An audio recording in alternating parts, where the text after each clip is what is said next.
Hello, class 11th.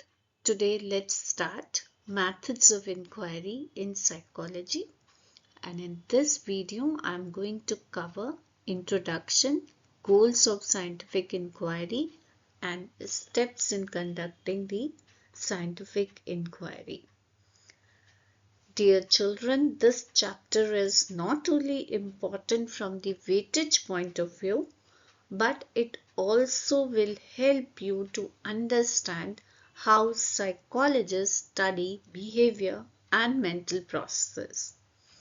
Once you understand the methods you use in psychology, it will become easier for you to study the other chapters with more clarity and confidence. So, let's start this important chapter of your syllabus. So, let's focus our attention on the introduction as per NCERT. So, there in the introduction, first question you have to answer is what is psychology? You all must have read it in the first chapter. Can you recall an acronym which I use to describe the subject matter of psychology in my videos? Do write it in the comment section by pausing the video. Keep revising these types of questions so that your revision is done. When you sit, you have the answers with you. Anyhow, psychology is the scientific study of MEB, that is, experiences, behavior, and mental processes. Okay, now the next question: how do psychologists study behavior and mental processes? You have done this in the last chapter in short. In detail, we will be doing in this chapter, that is using scientific methods. Okay, so the next thing is, what are the goals of psychological inquiry? That the goals are same as that of scientific inquiry. Most of you are PCB or PCM students in psychology. Can you tell me what is the aim of scientific inquiry? To describe the behavior, to predict the behavior, explanation and control. Same goes for goals of psychological inquiry, which we are going to do in detail in the next slide. Now, one more thing is discussed in your introduction part, that is, why do we need different methods to study behavior? Children, just let me know which method do you use in chemistry lab? You use only experimental method, whereas in psychology you will be using multiple methods like observation, experiment, correlational, survey, psychological testing, case study. Okay, and you will be studying all these methods in this chapter. But let me tell you what is the reason. Why do we use them? Why can't we use only one method just like natural sciences? Why? Because human behavior is very complex. So, there could not be any one method which can be used to study every type of behavior. For example, if I want to see how the person behaves in the public transport, so I cannot bring that situation in the lab and study. I have to use different methods as a psychologist. Okay, so let's move forward. So the first goal of psychological inquiry is description of behavior. Now, this means that you have to observe and record accurately the behavior you want to study. Okay. Now, behavior, you have to describe it objectively, not on the basis of opinion. Proper description will help the person to know what do you exactly mean by the behavior which is in your mind, then the other kind of behavior, that is, it is going to distinguish one behavior from the other. So to say, description is the first step in psychological inquiry. Let us take one example of study habit given in your NCERT. Now, see, study habits is one thing, but it includes attending classes regularly. It could also include submitting assignment on time, planning a schedule, studying as per the schedule, daily revision. Now, a researcher has to clearly define what they mean by study habits. For example, maybe for you and me, only the first 2 points are required, like attending classes and submitting assignment on time. Based on that, we are doing the research. But maybe the other researcher is doing on the other variables also. So he has to define those or describe those very nicely. That is only the description of the behavior. Now, why it is important? So that we can predict and explain the behavior. Until and unless we will understand the behavior in detail, we cannot proceed to the next step. Okay, so let's proceed to the next step now, that is prediction of the behavior. Prediction means the forecasting of the behavior based on whatever we know about it. Like, just an example, we know that the students who are going to concentrate more in the class will succeed. Now, this is, we are knowing that this is the relationship. So, based on this, we are predicting. So, it tells us what is likely to happen under certain condition. That is, if the student is studying for or attending to the classes regularly, paying attention in the classes, the result is going to be good. So this we can predict. Now, predictions are made but with the margin of error. That is, I will tell you that no prediction in psychology can be with 100% certainty. Okay, nothing a psychologist can predict. Why? Again, the reason same. Behavior is also complex and human is, there are individual differences among the human beings. Okay, so now let us see example. Though I had already explained to you side by side, so we can proceed to the next slide, and if you have any problem in understanding this prediction of behavior, you can ask. Next is explanation of behavior. See, explanation means that why this behavior is occurring. What are the causal factors, or what are the factors that are determining the behavior you are talking about? What now, how it helps you? It helps you to understand the why behind the behavior, why this behavior is happening, what we could do to control or modify the behavior if necessary. Okay, so this is your explanation of behavior. Let us take some examples so that whatever I told just now is clear to you. Why are some children more attentive in the classes. So we need to explain that. Better learners than others. Why are some better learners than other? Maybe their diet is good. This could be also the one of the factor.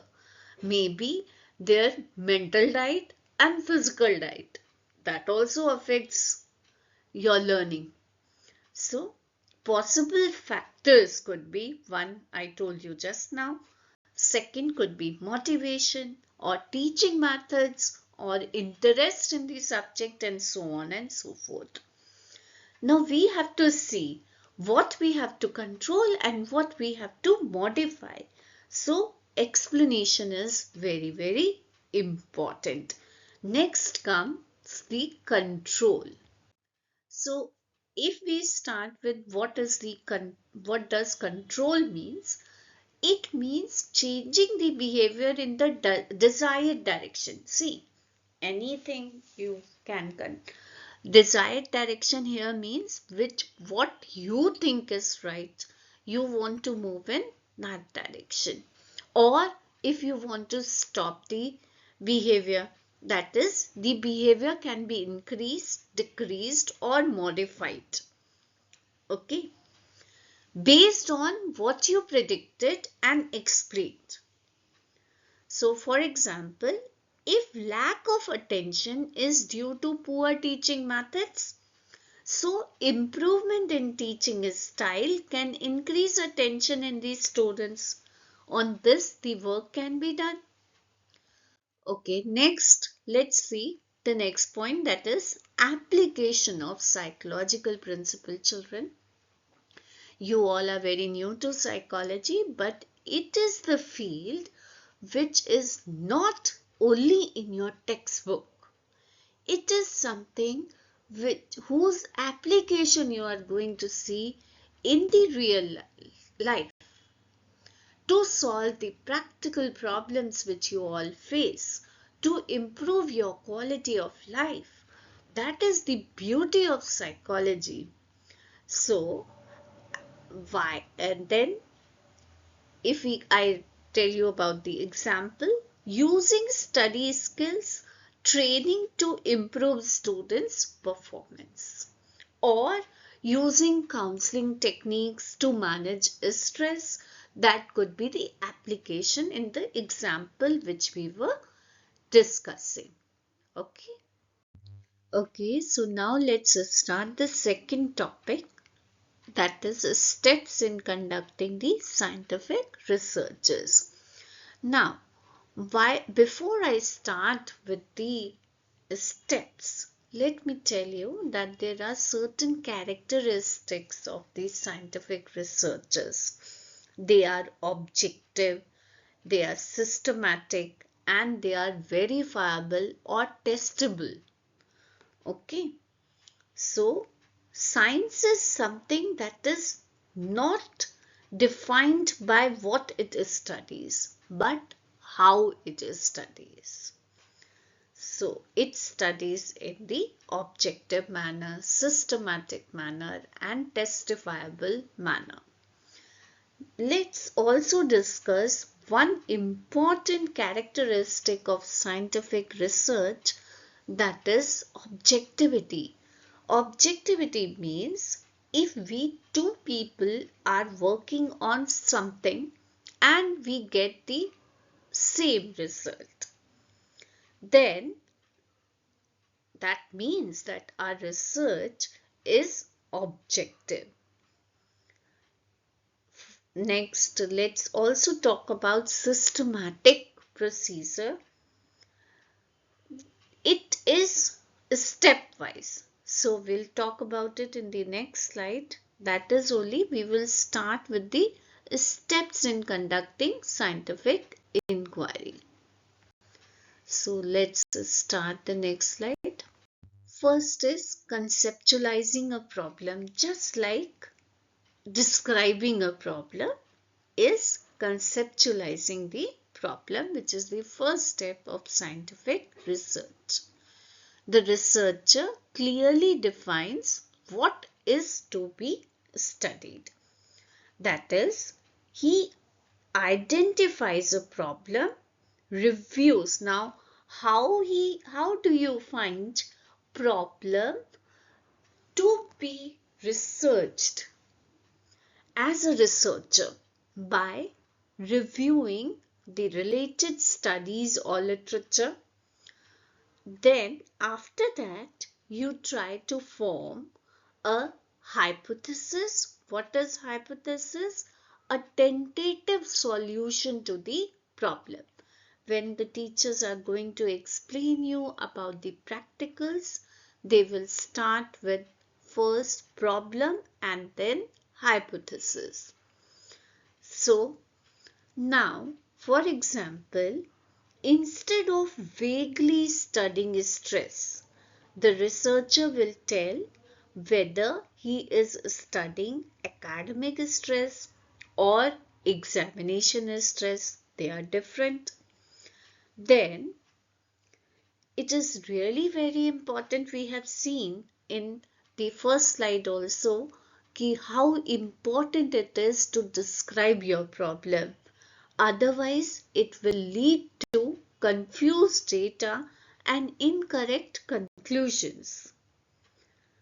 Okay, so now let's move to the second step,